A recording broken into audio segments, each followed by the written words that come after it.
Pernah nggak sih kita sebagai petani ngerasa capek?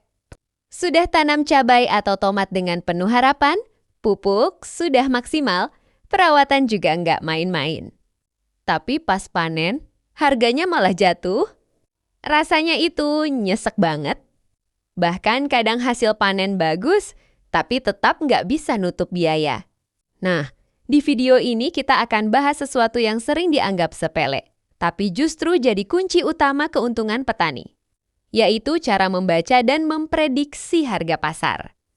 Karena sebenarnya, petani yang untung besar itu bukan cuma yang panennya banyak, tapi yang panennya di waktu yang tepat. Coba kita pikirkan bareng-bareng. Kenapa harga cabai kadang bisa sampai 80 per kilo, tapi di waktu lain bisa anjlok sampai 10.000? Padahal yang ditanam samalannya sama. Bahkan pupuknya juga sama. Jawabannya cuma satu. Waktu panen tidak tepat. Sekarang kita masuk ke pola pertama yang wajib dipahami semua petani. Pola musim. Di Indonesia, terutama di Jawa Timur, kita punya dua musim utama, kemarau dan hujan. Nah, kebanyakan petani itu suka main aman. Tanam di musim kemarau, karena risiko lebih kecil. Tapi masalahnya, justru di situ semua orang tanam bareng. Akibatnya apa? Panen juga bareng. Pasokan melimpah. Dan akhirnya, harga jatuh. Sebaliknya, saat musim hujan, banyak petani takut tanam. Karena risiko busuk, jamur, dan gagal panen lebih tinggi. Tapi justru disitulah peluang besar. Karena saat sedikit yang panen, harga biasanya naik.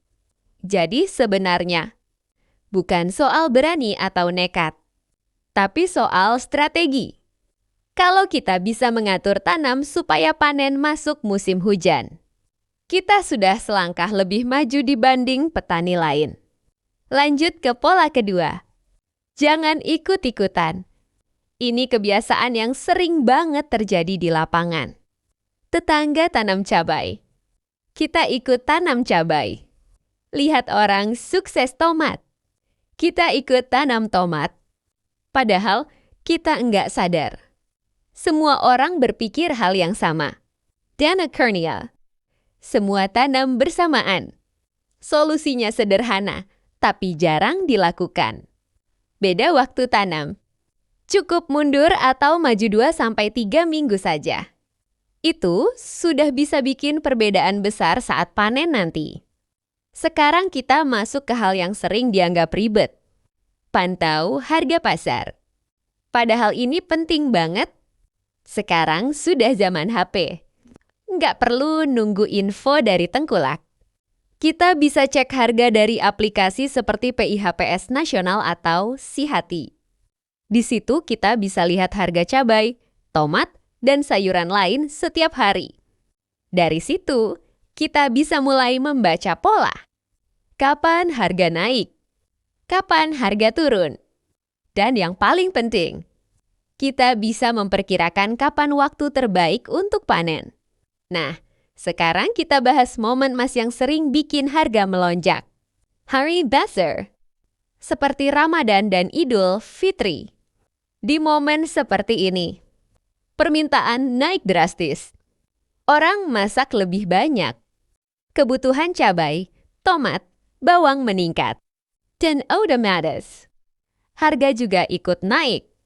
Petani yang pintar sudah merencanakan tanam jauh-jauh hari, supaya panennya tepat di momen ini.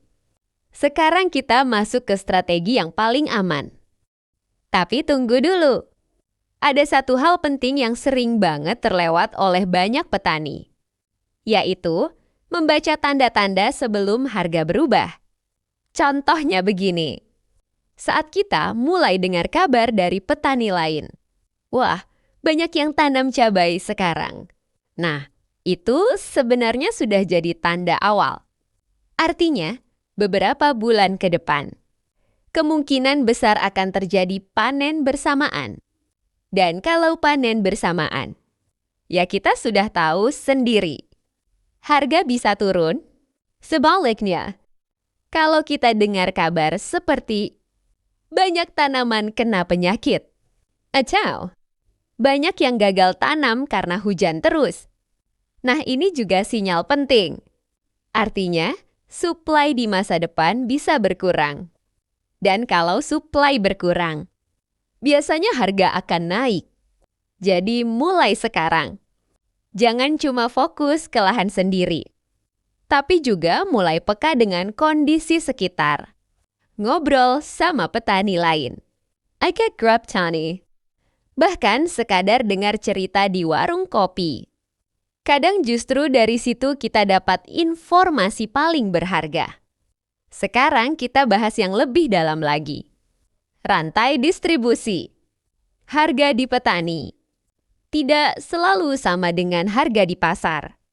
Kadang di pasar mahal, tapi di petani tetap murah.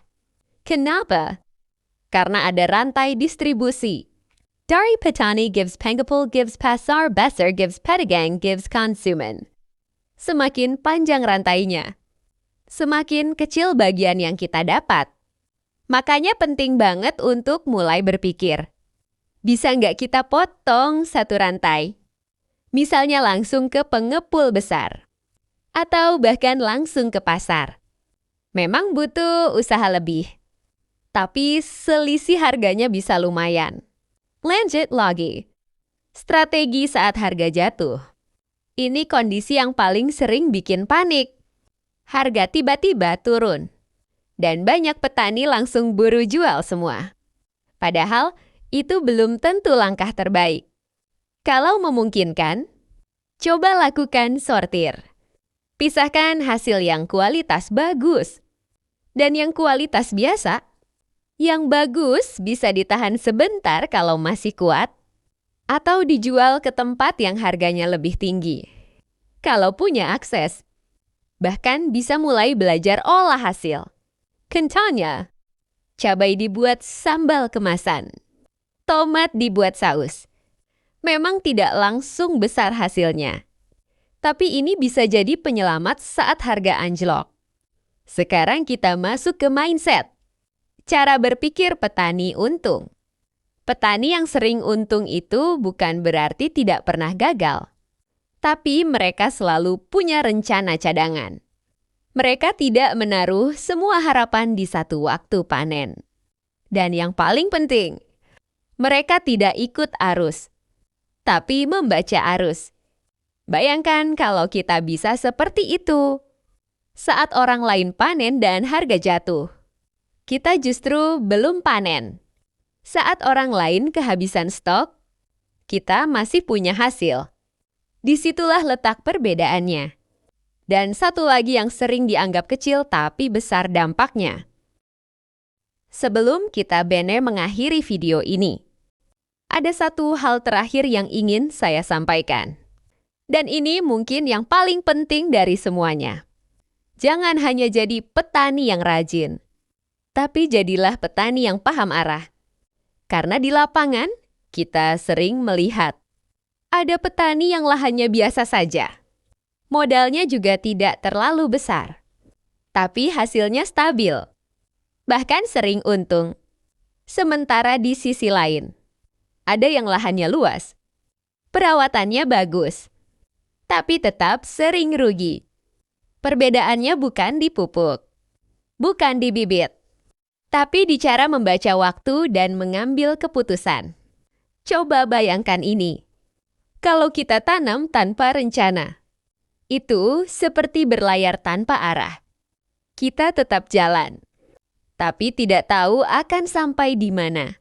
Sebaliknya, kalau kita mulai merencanakan, kapan tanam, kapan panen, kapan harga biasanya naik, maka kita seperti punya peta.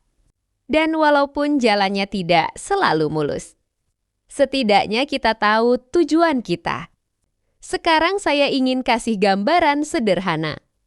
Petani sukses itu biasanya punya 3 hal ini. Punya rencana tanam, bukan asal ikut-ikutan.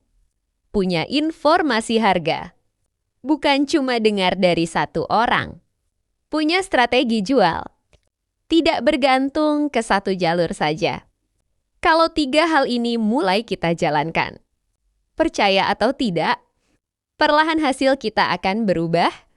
Mungkin tidak langsung drastis, tapi lebih stabil dan lebih aman. Dan ingat, dalam dunia pertanian, yang paling berbahaya itu bukan gagal panen, tapi panen banyak di saat harga hancur. Makanya, mulai sekarang, jangan hanya fokus ke cara menanam yang benar, tapi juga mulai belajar kapan waktu terbaik untuk panen. Karena disitulah letak keuntungan sebenarnya. Teman-teman, kalau kalian sudah sampai di bagian akhir video ini, berarti kalian benar ingin berubah. Dan itu langkah awal yang sangat penting. Semoga apa yang kita bahas hari ini bisa bermanfaat. Bukan cuma untuk sekarang, tapi juga untuk musim tanam berikutnya. Dan seterusnya. Terima kasih sudah menonton sampai akhir. Kalau kalian merasa video ini bermanfaat, jangan lupa like, komentar, subscribe, supaya channel ini bisa terus berbagi ilmu yang berguna untuk petani Indonesia. Dan jangan ragu untuk berbagi pengalaman kalian di kolom komentar. Karena kadang, ilmu terbaik justru datang dari sesama petani. Akhir kata, petani hebat bukan yang paling kuat, tapi yang paling cerdas membaca peluang. Sampai jumpa di video berikutnya. Tetap semangat, tetap berjuang. Dan semoga panen kita ke depan bukan cuma melimpah, tapi juga bernilai tinggi.